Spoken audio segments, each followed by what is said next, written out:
যদি এই রিপাবলিক বাংলাকে নিয়ে কিছু কথা বলতে চাই, তার আগে বলবো তাদের পাবলিকই থাকলে না তাদের নিয়ে কিছু বলবো।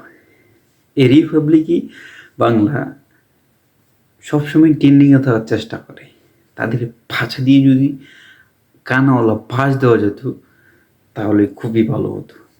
অলরেডি আমাদের যে স্বপন দা, উনি এডিটিংয়ের মাধ্যমে তাদেরকে অনেকবারই ভাঁজ দিয়েছে, তারপরেও তাদের হচ্ছে না।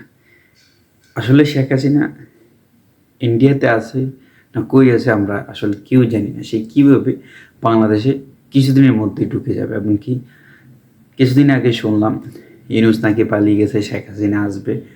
তো দেশের মানুষ কথা আর কি বলবো। তো 16 বছর 17 বছর এত অত্যাচার সহ্য করতে পারলো, পাক স্বাধীনতা ছিল না। তার উপরেও যদি আপনারা এই সরকারকে চান, এটা হচ্ছে আপনাদের মাথার মধ্যে গোবর ছাড়া আর কিছু নেই।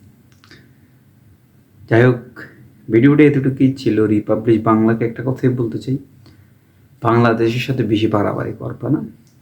বাংলাদেশ একটা স্বাধীন রাষ্ট্র। এই স্বাধীন রাষ্ট্রতে আমরা স্বাধীন আছি। তোমরা হচ্ছে কলকাতার মানুষ, তবে বাঙালি তোমরা, আমরা বাঙালি, আমরা একই ভাষার মানুষ, আমরা মিলেমিশে থাকতে চাই। অথচ তেলবাজি করে কোনো লাভ নাই। বাংলাদেশে বর্তমানে তেলবাজির কোনো জায়গা নাই, আগে ছিল এখন আর নাই। দেখ, সব ভালো থাকবেন, সুস্থ থাকবেন, আর ভিডিওটা অবশ্যই শেয়ার করে দেবেন।